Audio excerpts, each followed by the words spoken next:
Apocalipse, capítulo 1. Aleluia. Você gosta de Apocalipse? Eu não vou pregar escatologia não, porque eu não sei.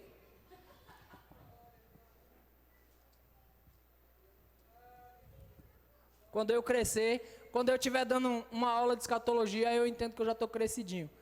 Mas ainda não é tempo, não.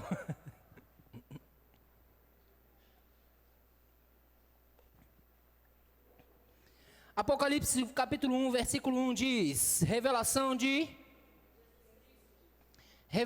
Jesus Cristo. Às vezes nós estamos procurando tanta revelação de Jesus Cristo, né, ou novas revelações, quando na verdade Ele já deixou para nós aí. Eu estou um pouco alto demais para mim aqui, eu não sei se... Abaixa um pouquinho só meu retorno. Aleluia. Eu nunca imaginei que eu fosse dizer isso, que eu não sabia nem que existia retorno, mas eu estou crescendo. Né? Eu nem sabia que existia, eu só falo e me ouço e está tudo certo. Obrigado, querido. Ó, já entendi o que é retorno. Eduardo, você está me ajudando demais, cara. Glória a Deus, revelação de Jesus Cristo que Deus lhe deu para mostrar aos seus servos. Quantos servos tem aqui? As coisas que em breve devem acontecer e que Ele, enviando por intermédio do seu anjo, notificou ao seu servo João. Eu quero compartilhar um pouco do que João, ou melhor, do que Jesus deu a João para ser compartilhada com as igrejas. Amém? No versículo 3 diz: bem-aventurados, diga, está falando comigo? Bem-aventurados aqueles que leem e aqueles que ouvem as palavras da profecia e guardam as coisas nela escritas, pois o tempo está próximo. Eu não sei se isso te assusta ou se te deixa calmo, mas o tempo está próximo. Mas a Escritura está colocando você na posição de bem-aventurado, porque você está aqui lendo e ouvindo. Bem-aventurados é aqueles que leem e aqueles que ouvem essa palavra. Amém, queridos? O tempo está próximo, sim. No versículo 8, Jesus Cristo diz: eu sou o Alfa e o Ômega, diz o Senhor, aquele que é, que era e que há de vir. Eu acho interessante quando Cristo diz: eu sou o Alfa e o Ômega, eu sou o começo e o fim. Sabe por que eu acho interessante isso e que eu, em parte, até me regozijo com isso? Porque no começo, Ele nos fez a sua imagem e semelhança e nós éramos donos de tudo. E no fim, nós vamos permanecer com Ele e permanecer dono de tudo.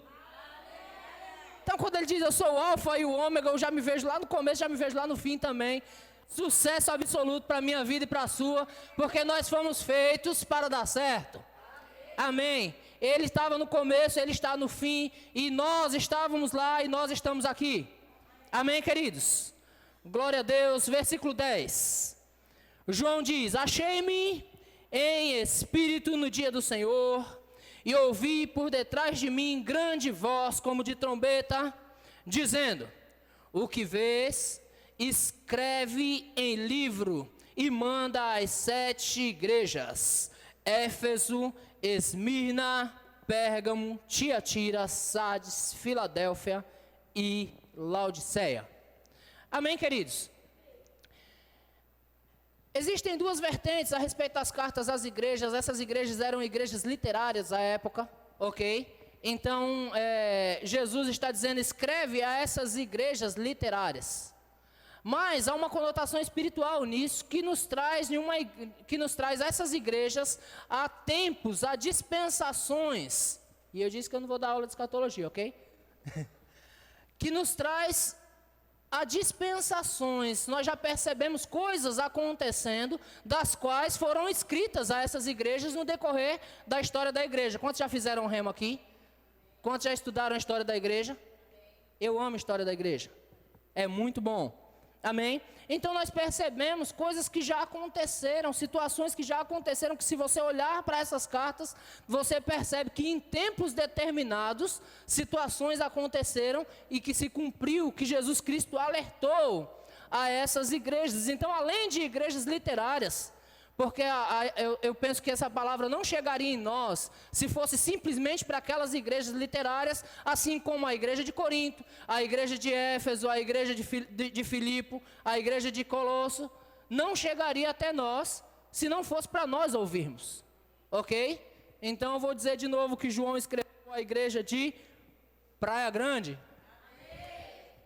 Amém. Ano de 2021. Palavra do Senhor renovada. Aleluia. Eu quero discorrer com você alguns principais temas. Eu não vou estudar tudo com você sobre essas igrejas hoje. De repente, você tenha mais semana que vem. Ou não, da maneira que o Senhor quiser. Amém? Se Ele quiser, eu quero. Então, vou tocar com você em alguns tópicos dessas igrejas, algumas principais advertências. Existem advertências para as igrejas, e eu entendo que quando Jesus ele está advertindo a igreja, é porque Ele deseja que a igreja cresça, porque Ele deseja que a igreja se conserte em algumas áreas, Ele deseja que a igreja fique reta. O propósito de Cristo, querido, é tratar uma igreja santa, pura, perfeita, imaculada. Ele não quer nenhum de nós com defeito.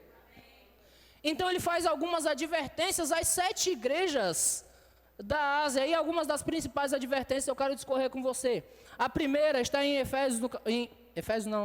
na igreja de Éfeso. Mas em Apocalipse, no capítulo 2. E versículo de número 4, que diz assim: tenho, porém, contra ti que abandonaste o teu primeiro amor. Quantos aqui já passou por isso? De abandonar o primeiro amor. De repente você fala assim: não, eu nasci no Senhor e eu tenho corrido no Senhor esse tempo todo. Mas sabe, queridos, eu já vi muito crente, já conheci muito, e sou um. E eu percebo que quando a gente começa com um gás tão poderoso. A gente deseja tudo, a gente quer ir na escola dominical, a gente quer ir no discipulado, nós queremos ir no poder batizar, nós queremos tomar ceia em algumas igrejas sem poder cear, não é assim? Eu congregava em outra igreja e eu desejava tudo, eu queria tudo, eu queria estar perto do meu pastor para não fazer nada, só para estar. Aquele desejo ardente. Por isso a Escritura nos ensina, o apóstolo Pedro diz que nós devemos desejar como crianças recém-nascidas, desejar ardentemente como crianças recém-nascidas, o genuíno leite espiritual. É necessário nós nos apegarmos a os primeiros passos. É interessante isso, se resume em tudo na vida. Uma criança, queridos, quando ela começa a andar, ela já quer fazer tudo, ela quer ir no mercado sozinha. Você já viu isso, as mães aqui? Criança começou a andar, se você... eu preciso ir no mercado, deixa a mãe que eu vou. Não é assim? Nós não deixamos, lógico, né? Aí quando se torna adolescente, você fala, fulano vai no mercado.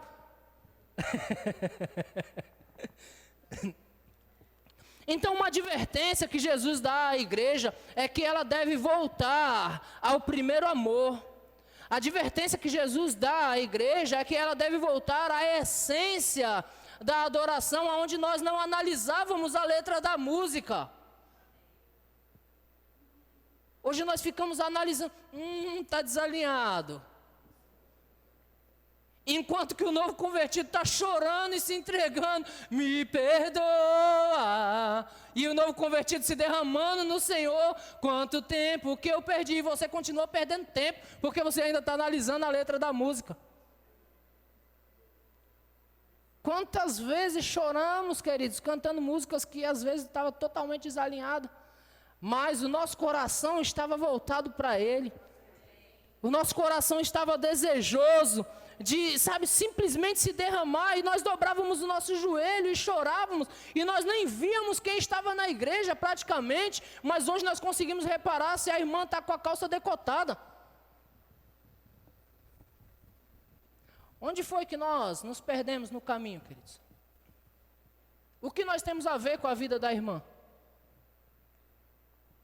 O que nós temos a ver com a vida do irmão, ou com quem está cantando, ou com quem está pregando? Ei, vamos voltar à essência da adoração. A primeira advertência que Jesus dá, vocês perderam a essência, vocês deixaram o primeiro amor.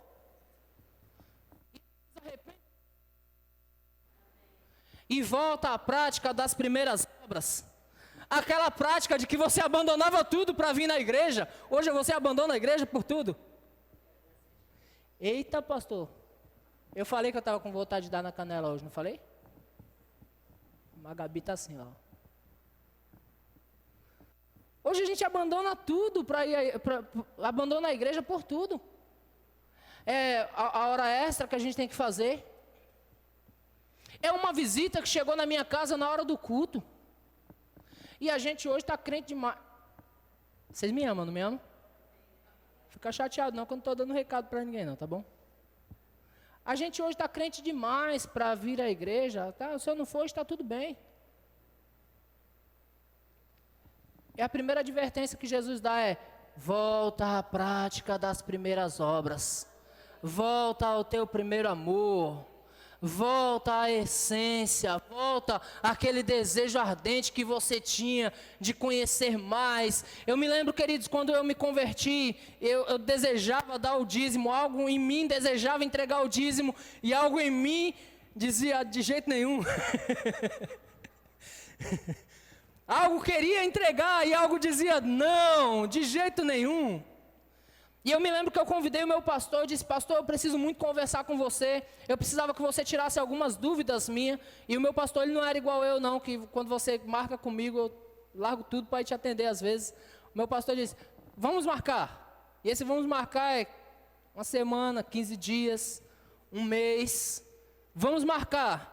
E nessa de vamos marcar, eu comecei a pegar todos os estudos que eu achei a respeito de finanças na igreja, a respeito de dízimo, a respeito de ofertas. Eu peguei livros de escola dominical de alguém emprestado e me enchi de livros desse tamanho e comecei a ler. Eu comecei a estudar, eu desejava saber a respeito. E sabe de uma coisa? Nos estudos, Deus falou comigo, eu descobri pelos estudos que eu tinha que dar o meu dízimo.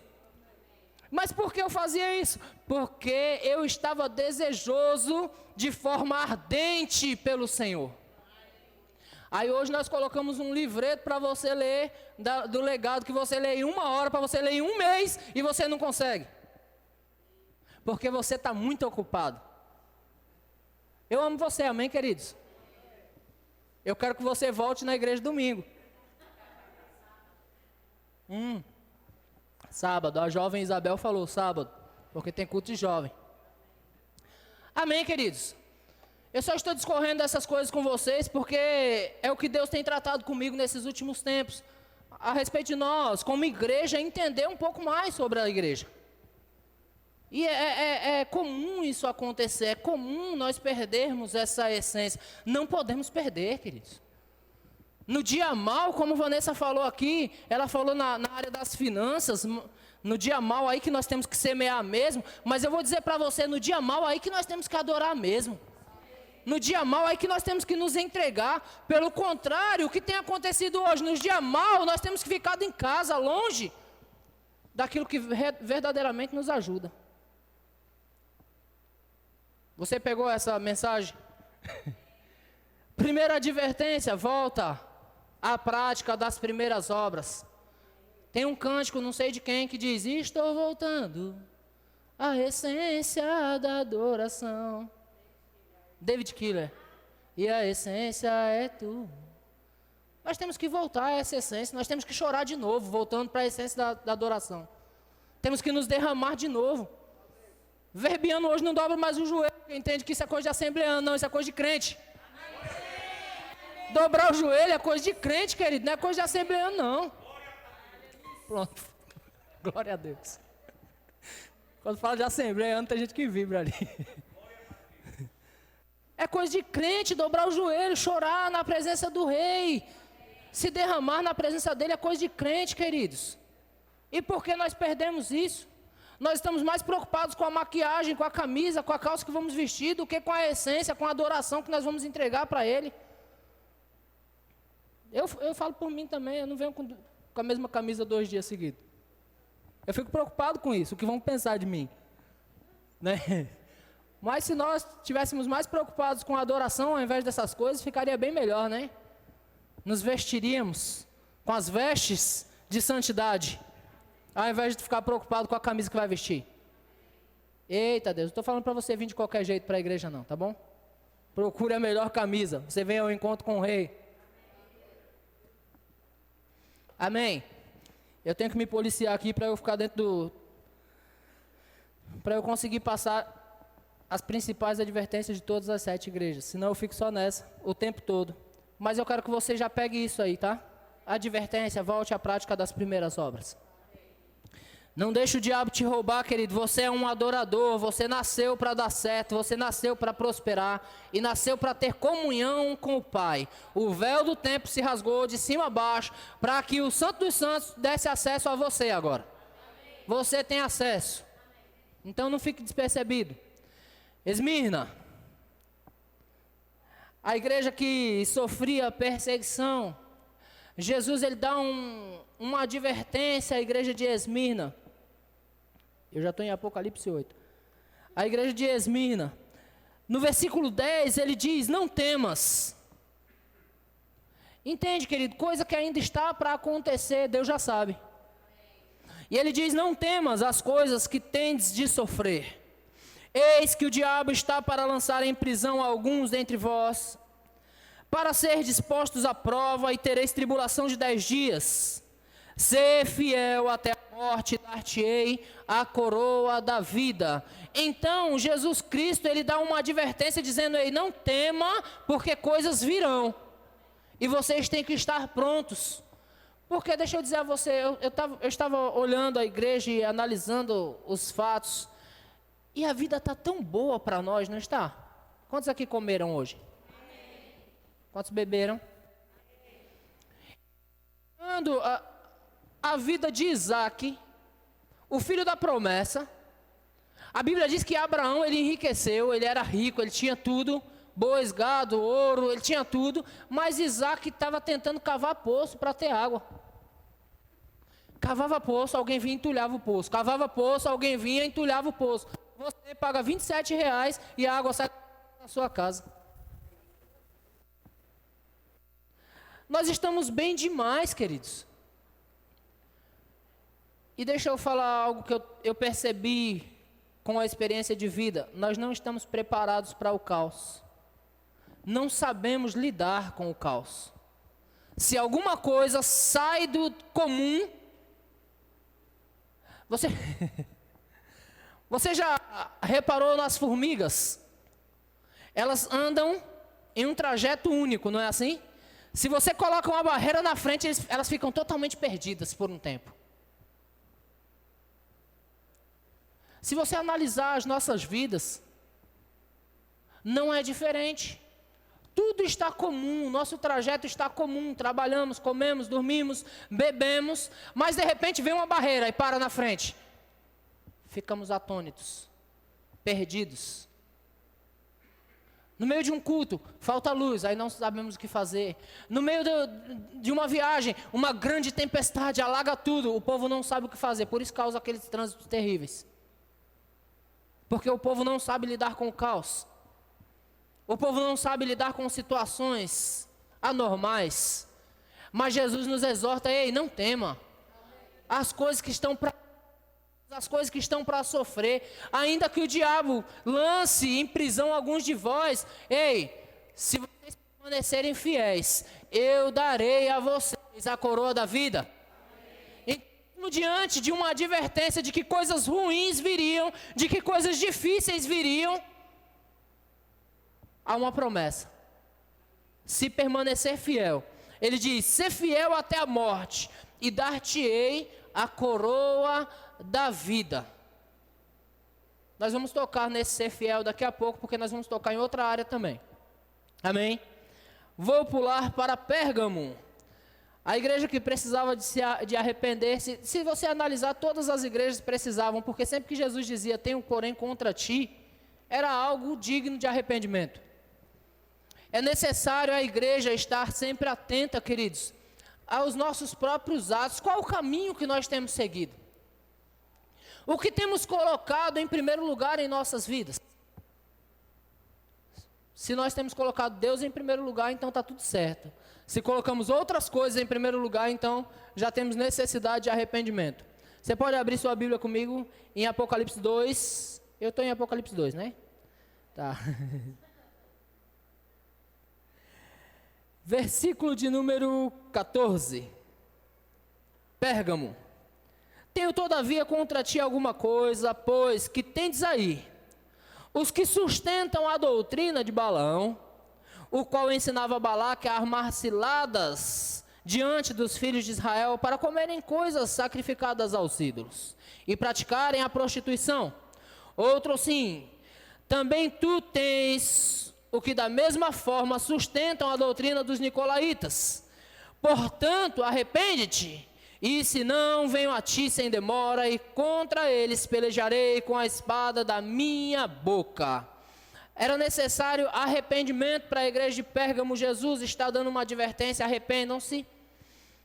Porque existem duas doutrinas dentro da igreja que não é a doutrina dos apóstolos. Aí tem gente que sustenta a doutrina de Balaão, e eu vou falar um pouco sobre a doutrina de Balaão para você. Está em Números no capítulo 22, eu não vou ler com você, eu só vou discorrer. Está me ajudando a pregar aí, irmão? Sucesso. Eu só vou discorrer sobre o assunto. Balaão foi chamado por Balaque para amaldiçoar o povo de Deus. Balaque disse: olha, o povo, eles vêm conquistando terras, eles vêm dominando por onde eles passam. E eu sei que eles vão chegar aqui, quando eles chegarem aqui eu estou perdido. Era o povo de Deus. Amém? Você não se alegra com isso não, né? Você é o povo de Deus. E o inimigo fica amedrontado quando você está por perto. Aleluia. Então ele chama Balaão para amaldiçoar o povo. E Balaão, alguns aqui conhecem a história, quem não conhece vai conhecer ainda. Balaão não pode amaldiçoar o povo de Deus, porque o povo já é abençoado. Balaão disse: eu não posso amaldiçoar um povo que já é abençoado. Não tem como eu amaldiçoar esse povo, porque o povo que é abençoado por Deus, ninguém pode amaldiçoar. Então ele tenta uma vez, tenta outra vez, vai conversar com Deus e tenta ficar negociando com Deus para amaldiçoar o povo. Não dá para amaldiçoar o que é abençoado. Mas Balaão agora, ele cria uma estratégia. E qual é a estratégia? Se eu não posso derrubar você, eu procuro um meio de você tropeçar. Irmãos, eu vou falar para você que nos dias a igreja está tropeçando em tantas coisas. Falando: olha, eu tenho contra vocês que aí tem quem sustente a doutrina de Balaão, que arma ciladas para os filhos de Israel, para eles tropeçarem, para eles comerem coisas sacrificadas aos ídolos, para eles praticarem a prostituição. Nos dias de hoje, querido, com a ciência aumentando, a doutrina de Balaão continua, e dentro das igrejas. Você já ouviu falar no jeitinho brasileiro? Já ouviu falar? Deixa eu falar algo para você. Na palavra de Deus, ela nos ensina que a palavra de um crente deve ser sim, sim, e não, não. Não é assim? Deus não muda e a sua palavra é uma só. Porque muitas vezes nós estamos tentando negociar com Ele. Você não sabia que vinha na igreja hoje para receber essas, né? Porque muitas vezes tentamos negociar com Deus. Procurar um meio de fazer do nosso jeito. Porque, às vezes, você não está fazendo algo pecaminoso, mas você está dando um jeitinho. Você está dando um jeitinho. E sabe aquele jeitinho? Jeitinho é ruim. Eu tenho contra vocês que aí tem quem sustente. Não sustente, irmãos, aquilo que você mesmo está tropeçando, aquilo que outras pessoas venham a tropeçar. Não sustente coisas que façam com que os filhos de Deus venham a tropeçar. Você sabe que às vezes uma atitude sua faz com que os outros tropecem? De repente você não tropeça. Pegamos muito no pé das mulheres a respeito de lascívia, né? Porque ela usar uma saia curtinha, de repente ela não esteja tropeçando. Mas ela faz um monte de gente tropeçar. Você concorda comigo, sim ou não? De repente o pecado não está nela, mas a doutrina de Balaão está fazendo com que um monte de gente tropece, por causa de uma atitude que você tomou. E hoje em dia nós estamos assim, estamos tomando atitudes, Pai me ajuda, e dizendo, eu tive paz para fazer. Irmãos, cuidado com essas coisas. Em Deus não há negociação, Deus é um e Ele não muda. Existe um só Deus e Ele não muda, Ele não mudou. Alguns dizem, mas isso aqui era do Velho Testamento, isso aqui é do Novo. Deus não mudou, queridos. Alguns preceitos mudaram, alguns costumes que na verdade eram dos hebreus mudaram, mas Deus é o mesmo. Deus não mudou. Então não tente dar jeitinho. Doutrina de Balaão, doutrina dos nicolaítas. Você sabe de que doutrina é essa? Você sabe quem foi? Os nicolaítas. Nicolaíta significa, Nico significa pessoas, laitas significa leigos. Então Nicolau, o que ele fazia? Ele pegava pessoas leigas e ensinava o contrário, ensinava aquilo que ele pensava ser. Estudiosos dizem que esse Nicolau era aquele diácono. Lembra daquele diácono que vocês não sabem o nome? Que vocês só sabem o nome de Filipe e de Estevão. Lembra de Nicolau? Ele está lá no meio dos 7. Né? Sobre Filipe, sobre Estevão, a Bíblia continua discorrendo, continua falando sobre eles, sobre os seus feitos, sobre a maneira que Estevão morreu, sobre a maneira que Filipe ganhou aquele eunuco, batizando nas águas, que coisa linda, não é? Mas Nicolau estava lá. E Nicolau, ele se tornou um homem totalmente leviano com respeito à fé. Nicolau, na verdade, ele era um gentio, que se converteu ao judaísmo e posteriormente ao cristianismo. Foi levantado diácono, mas depois começou a pregar heresia no meio do povo.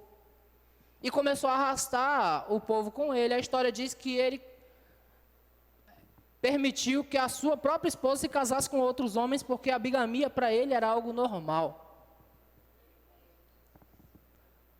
Você diz, misericórdia. Deus me ajuda. Mas quantos de nós estamos entendendo que segundo casamento é normal, terceiro, quarto casamento? Sabe o que está acontecendo? Vou falar para você o que está acontecendo. A pessoa está nessa igreja, metaforicamente, ok? A pessoa está nessa igreja, aí ela insiste que quer se separar, se separa. Aí vai para outra igreja e casa de novo. Porque está tudo normal. E Jesus, ele já tinha dado a advertência, ei, não siga a doutrina dos nicolaítas, não siga a doutrina de Balaão, não faça do seu jeito, não dê jeitinho, queridos. Amém. Deus é santo, quantos entendem isso? Amém. E ele diz, sejam santos, como ele é santo. Amém. Nós devemos ser santos. Você está aprendendo alguma coisa, não? Amém. Você vai sair daqui com as costas doendo hoje, né? Mas não é eu que estou falando, não, é as escrituras, amém, queridos? E porque Deus nos ama, amém, Ele deixou advertência para as igrejas. Porque Ele nos ama, Ele deixou a advertência para nós. Amém? Onde é que eu estou? Vamos sair de Pérgamo? Vamos dar uma voltinha em Tiatira, então. Tiatira, a advertência é que eles estavam seguindo uma tal profetisa, chamada Jezabel. Versículo 20, capítulo 2, versículo 20 diz: tenho porém contra ti o tolerares que essa mulher Jezabel, que a si mesmo se declara profetiza, não somente ensine, mas ainda seduza os meus servos a praticarem a prostituição e a comerem coisas sacrificadas a ídolos. Deixa eu falar um pouco sobre prostituição. Que às vezes nós entendemos que prostituição é só aquela garota que fica com a bolsa, né? Rodando a bolsa. Mas Deus fala inúmeras vezes sobre a prostituição do seu povo com outros deuses.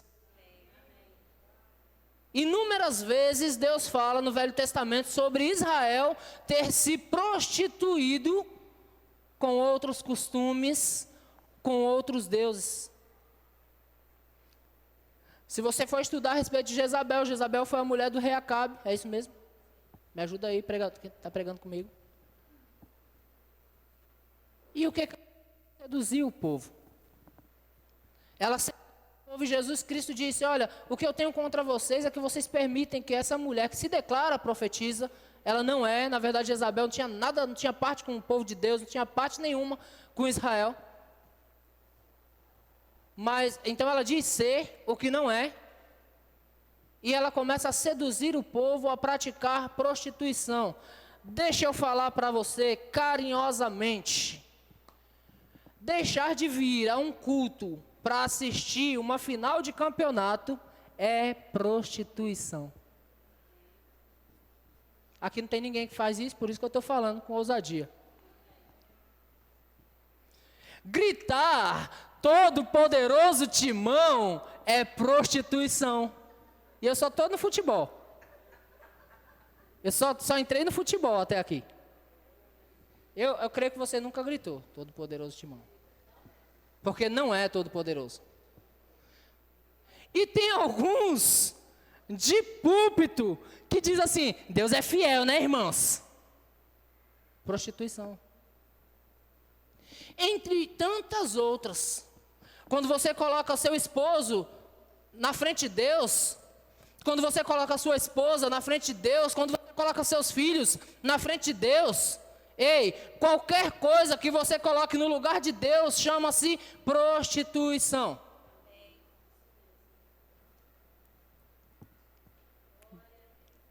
Aleluia. Eu ia pedir para você repetir comigo, eu amo meu pastor, mas não vou pedir não. Deus é bom. Queridos, são advertências que servem para nós. Sabe quando eu descobri que eu tinha me convertido ao Senhor? Quando a seleção brasileira era de verdade ainda, na época que eles ainda jogavam. Nós estávamos com um ataque chamado Quarteto Mágico, que era Ronaldo, Ronaldinho Gaúcho, Kaká e Adriano. Estavam numa Copa das Confederações, final de Copa das Confederações, Brasil e Argentina. Domingo, 7 horas da noite. Eu disse, Senhor, eu vou ou não vou? Eu estava me convertendo ainda, ok? Então eu estava ainda entre ver o Robinho jogar e ir para a igreja. E aquele dia eu fui para a igreja, queridos. E quando eu voltei eu disse, agora eu sou crente. Você entende que quando nós colocamos em primeiro lugar, nós estamos confundindo as coisas. Entre tantas outras coisas que nós colocamos em primeiro lugar, o tempo de adoração ao Senhor, nós estamos gastando com outras coisas. Estava conversando com o Márcio ontem, nós falávamos sobre cantina na igreja. Eu disse, olha, eu não entendo cantina na igreja como de arrecadar fundo para a igreja. Eu entendo que você e eu temos que dar ofertas à igreja, porque quando você compra um sanduíche na cantina da igreja, você não está fazendo nada pela igreja, nem pelo Senhor, você está comendo um sanduíche. Está pagando pelo seu sanduíche, não é assim? Então não está fora. Nós não ensinamos ninguém a ofertar dessa forma. Quer ofertar, querido, tire a sua melhor oferta e oferte ao Senhor. Não compre camiseta, não compre livro, não compre na cantina da igreja, pensando que você está fazendo alguma coisa para a igreja. Pode ir comprar no McDonald's, eu recomendo. Vá comer um Big Mac. Eu particularmente não gosto. Mas você só está pagando pelo seu sanduíche. Está enriquecendo o velho McDonald's. Amém, queridos? Às vezes nós entendemos que estamos fazendo para Deus, mas estamos fazendo para nós mesmos. Sabe que muitas coisas que nós fazemos, até mesmo na igreja, é para nós, não é para Ele? Então Jesus dá essa advertência, olha, não siga por esse caminho. Caminho de prostituição, quando se fala de prostituição, a gente... pastor, eu não me prostituo, então está tudo tranquilo. Sou uma mulher de um homem só, sou um marido de uma mulher só, então eu estou tranquilo. Não, queridos. Tem muitos meios de prostituir-se. Amém? Como também tem muitos meios de adultério. Eu me lembro quando eu estava na outra igreja, que tudo era normal, e aí eu entrei no Rema, e quando eu descobri que DVD pirata era adultério, eu tive que jogar tantos que eu tinha fora. Aí nós pensamos que adultério é só eu sair com outra garota. Não, adulterar o original também é adultério. Você está pegando? Tem muita coisa boa para nós aprendermos nessas cartas. E a igreja de... Eu estou em Tiatira ainda, né? Vamos para Sardes. A igreja de Sardes tinha, na verdade, morrido espiritualmente.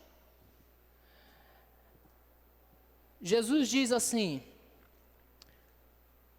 no versículo, vou ler do versículo 2 em diante, capítulo 3, versículo 2 diz: Sê vigilante e consolida o resto que estava para morrer, porque não tenho achado íntegras as tuas obras na presença do meu Deus.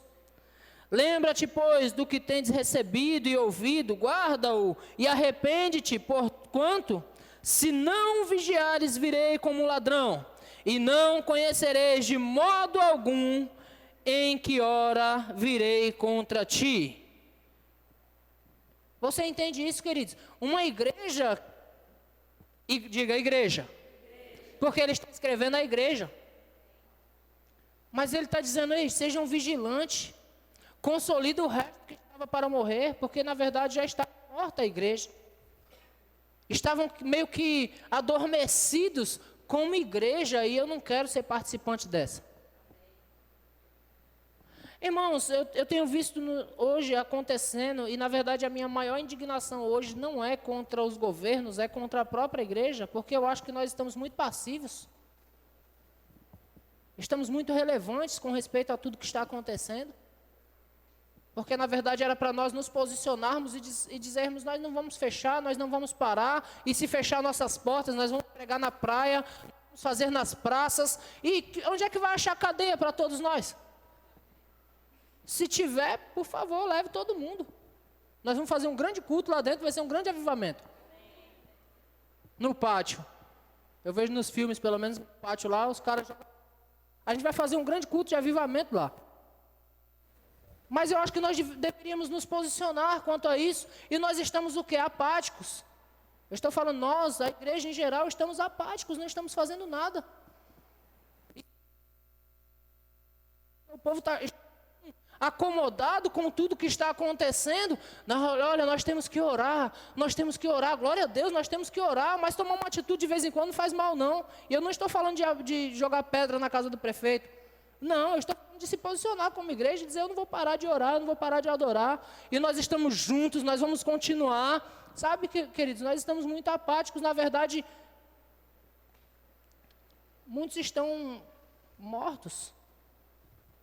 Era para nós estarmos nos manifestando nos dons de Deus, orando nas praças, cumprindo a palavra. Quero, porém, que os homens, os varões, orem em todo lugar, levantando mãos santas. Era para nós estarmos fazendo isso nesse momento. E não apáticos, se fechar, a gente fecha. Nos amoldamos a pregar para o celular. Não é para nós, querido. E Jesus adverte dizendo, olha, sejam vigilantes. Estejam apercebidos do que está acontecendo, querido. Percebidos. Não fique passivo com respeito a tudo que está acontecendo. O diabo está fazendo bagunça no mundo e nós estamos bem quietinhos, aceitando, porque nos apegamos a um texto das Escrituras que diz: devemos ser obedientes a toda a autoridade, porque toda a autoridade é divinamente constituída pelo Senhor. Até o momento em que as autoridades estiverem dentro das Escrituras, obedecendo a palavra, porque, como disse Pedro, esses dias um irmão caiu na... Eu estava aconselhando um irmão e disse, rapaz, mantenha o teu pastor informado das coisas, fale com ele, conversa com ele. E o irmão disse assim, não, Deus falou comigo por esses tempos que importa obedecer a Deus e não aos homens. Eu estava falando por telefone com ele, por isso eu não joguei nenhuma pedra nele. Porque o texto está dizendo que Pedro, ele tinha sido preso, não é assim? Pedro e Tiago, eles tinham sido presos, aí os homens foram lá e negociaram com eles e disseram, ó, nós vamos soltar vocês, mas nós não queremos que vocês falem desse Jesus. Vocês estão proibidos pregar o nome de Jesus. E o que eles fazem? Eles saem da cadeia e vai direto para a igreja. Vai direto para a porta do templo. E chega lá e continua pregando, e pregando, e pregando, e pregando. E alguém fala assim, rapaz, vocês não foram proibidos de pregar. Ele diz, importa obedecer a Deus e não aos homens. Aí nós nos apegamos ao texto que tem que obedecer às autoridades e ficamos todos apáticos. Não podemos, queridos, ficar dormindo, principalmente nesse tempo que nós estamos passando. Amém? É necessário nos posicionarmos às vezes, nós não somos marionetes. Não devemos ser. Amém? Nós somos filhos de Deus e os filhos de Deus são guiados por Deus. Os filhos são guiados pelo Senhor. Amém? Vamos sair de Sardes. Eu creio que nessa igreja não tem ninguém adormecido. 2 amém, vou falar de novo para te dar outra oportunidade. Eu creio que nessa igreja não tem ninguém adormecido. Todos estão avivados. Aleluia. Glória a Deus.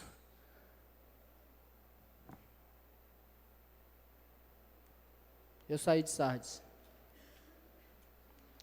Filadélfia. Filadélfia. Capítulo 3, versículo 10.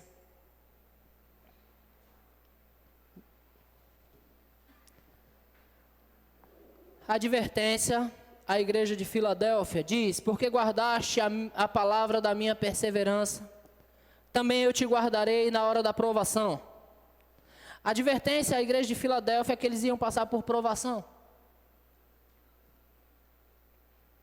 Mas porque eles guardaram a palavra, e o segredo está em guardar a palavra, porque Deus nos guarda quando nós guardamos a palavra. Deus vai nos guardar quando nós guardamos a palavra. Aleluia. Esses dias eu fui fechar um acordo favorável, porque eu sou um homem de acordos favoráveis. Tenho confessado acordos favoráveis.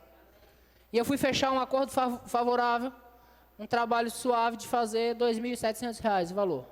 Passando valor para vocês. E aí o camarada disse assim, não, beleza, fechado. Fechado. Faz lá 3 parcelas de 1.000 para mim. E eu pego 100. Faz 3 recibos de 1.000 para mim, eu pego 100. E ele me ligou para ir receber o meu valor, e eu fui até lá, e eu disse, rapaz, eu sinto muito.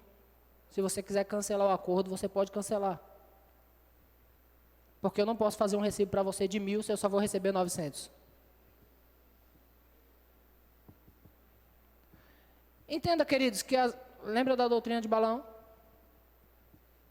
Era só uma oportunidade para tropeçar. Eu ia ficar com 900. A melhor parte, a maior parte. Eu cobrei 900, então estava tudo certo. Dentro do que eu cobrei, estava tudo certo. Eu dei um preço, o preço foi aceito, estava tudo certo. Mas eu tinha que fazer um recibo de 100 a mais. E eu disse não. Sabe o que eu pensei, rapaz? Esses 2.700 para mim vai ser tão bom. O trabalho é tão suave.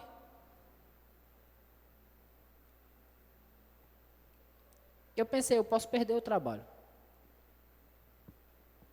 Mas guardar a palavra de Deus sempre vai guardar você. Eu abri para ele e falei, eu não vou fazer para você. Ele falou, não, fica tranquilo, faz recibo nenhum para mim não. Só faz aí que eu me viro aqui. Falei, o problema é seu. O meu trato é esse e é isso aqui que eu vou cumprir.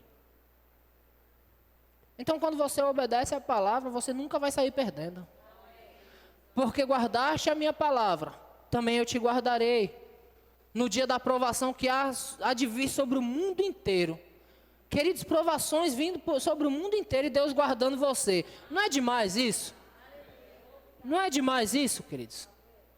Provações sobre o mundo inteiro e Deus me guardando e guardando você. Isso é demais. Eu fico maravilhado com isso. Cumpre-se a palavra, 1000 caiam ao teu lado, 10.000 à tua direita, tu não serás atingido. Por quê? Porque nós estamos no esconderijo do Altíssimo. Quando nós estamos guardando a palavra de Deus, é como se, eu me lembro da matéria de submissão e autoridade no Rema, é como se nós estivéssemos debaixo do guarda-chuva, protegidos pelo Senhor. Quando estamos em obediência à palavra, é como se estivesse debaixo daquele guarda-chuva. Saiu da palavra, querido. Você saiu da palavra, a proteção saiu de você. Entende? Você estando na palavra, o mundo pode estar desabando, mas você está guardado. A advertência a Filadélfia foi essa, olha, porque vocês guardaram a minha palavra, eu também guardarei vocês. Há vantagens em guardar a palavra. Nós estamos aqui toda quinta-feira ensinando a palavra para vocês, todo domingo ensinando a palavra para vocês, terça-feira em oração ensinando a palavra para vocês, nos discipulados ensinando a palavra, culto de jovens ensinando a palavra. Qual é o seu papel? Diga, guardar a palavra. O nosso papel é guardar a palavra, querido. Essa palavra nos foi dada para que nós façamos alguma coisa com ela. E guardar a palavra vai salvar você do prejuízo. Já teve momento de eu querer amar minha esposa, mas porque a palavra diz que eu tenho que amá-la, eu recolhi. E a palavra salvou o meu casamento. Porque eu guardei a palavra, o Senhor guardou o meu casamento. Já houve um momento de eu querer estrangular alguém, mas porque a palavra diz, ame os inimigos, ore pelos que me salvou de assassinato. A palavra de Deus, ela nos salva quando você guarda a palavra. Quando você se mantém na palavra, ela salva você. Aleluia. Guardar a palavra é o segredo de estar seguro. Amém. O Kenneth Hagin, às vezes nós olhamos muito para Kenneth Hagin, olhamos para os seus livros. Eu brinquei com minha filha esses dias, eu disse, ninguém tira foto no banheiro e posta no Facebook. Não foi? Só postamos as coisas boas, né? Comendo com os amigos no restaurante da Sumayara. Escondidinho aqui, comendo escondidinho e fotografando para os outros ver. Tiramos as fotos boas, mostramos as coisas boas, os bons momentos. Aquele momento de opressão em que nós estamos chorando no quarto, ninguém filma e manda. Não é assim? Então Kenneth Hagin, ele escreveu muitos livros para nós. O Ministério Verbo da Vida recomenda você ler os livros do irmão Hagin. A palavra da fé que o irmão nos ensinou. Mas o irmão Hagin, em nenhum dos livros dele, ele fala em momentos na vida dele em que ele cometeu erros. E todas as vezes que ele cometia erro, doença vinha para ele, ou para a esposa, ou para os filhos. Todas as vezes que ele cometia um deslize, doença vinha, ou para ele, ou para a esposa, ou para um dos filhos, e às vezes para o cachorro. Quando nós estamos na palavra, queridos, nós estamos seguros. Quando nós saímos da palavra, às vezes nós não entendemos por que as coisas estão acontecendo. Por que a doença está vindo? Por que está vindo a dificuldade financeira? Simplesmente porque Deus está falando de um jeito e nós estamos fazendo de outro. Diga, Deus me ama. Irmãos, Deus quer que você acerte. Deus quer que você acerte. O desejo de Deus é te ver plenamente seguro. Sem nenhuma preocupação, sem nenhuma situação constrangedora. Deus quer que você esteja bem. Mas às vezes um deslize. aqui, um deslize ali, aí vem doença, aí vem enfermidade, aí o cachorro fica doente, aí a finança desaba, aí bate o carro, quebra o farol. Situaçõezinhas que vai nos roubando simplesmente porque a gente saiu da palavra. Não saia da palavra. Amém? Não saia da palavra. Eu estava vindo agora, eu dei carona a um amigo que eu encontrei na rua, dei carona a ele, ele falou assim, rapaz, eu tenho visto nos jornais essas chuvas avassaladoras de São Paulo, pega um carro que nem esse aqui e arrasta o carro assim e dá perca total, não dá? Eu disse, dá. Ele disse, o pior é que o seguro não cobre isso. E é verdade, seguro não cobre acidente natural, né? E é tão bom ter o seguro do céu, não é? A chuva vem, arma aquela chuva poderosa, a chuva passa lá na rua de baixo, passa na outra rua aqui, mas daqui ela não passa, porque Deus está nos guardando. Quantos já presenciaram isso? A chuva passando assim, forte de um lado, você já presenciou isso, não? E a chuva não vinha em você, ela está lá, uma tempestade terrível. Eu já tive um momento, a Vanessa aqui, eu estar lá aqui no Caiçara, e lá o mundo está acabando e aqui está sol. Conversa com a Vanessa e aí, aqui está sol, e lá todo mundo está acabando, está enchendo tudo. Deus nos guardando, Deus é o nosso seguro, Ele dá seguro. É seguro para casa, é seguro para carro, é seguro até para o seu sapato. Se você só tiver um e não tiver dinheiro para comprar outro, esse sapato vai durar até você. E o dia que ele rasgar, já chegou dinheiro para comprar outro. Só tem um sapato, era aquele sapato, todo dia aquele sapato, todo dia aquele... E o bicho não rasgava. Enquanto não chegou outro. Também chegou outro, na mesma semana ele abriu o bico. Acontece que Deus, é Deus fazendo nosso seguro. Ele nos garante o seguro quando nós estamos debaixo da palavra dele. Permaneçam na palavra, amém, queridos? E a última igreja que ele escreve é a igreja de Laodiceia. E você conhece bem a igreja de Laodiceia. A advertência que ele dá à igreja de Laodiceia está no versículo 20, que ele diz, eis que estou à porta e bato. Eu nem quero falar da mornidão da igreja, a igreja estava morna. Né? Parte dessa advertência é, vocês nem são quentes nem frios. Vocês são mornos, e porque vocês são mornos, eu estou prestes a... Deus, que forte isso. Que forte isso, porque vocês nem são quentes, nem frios, mas são mornos, eu estou da minha boca.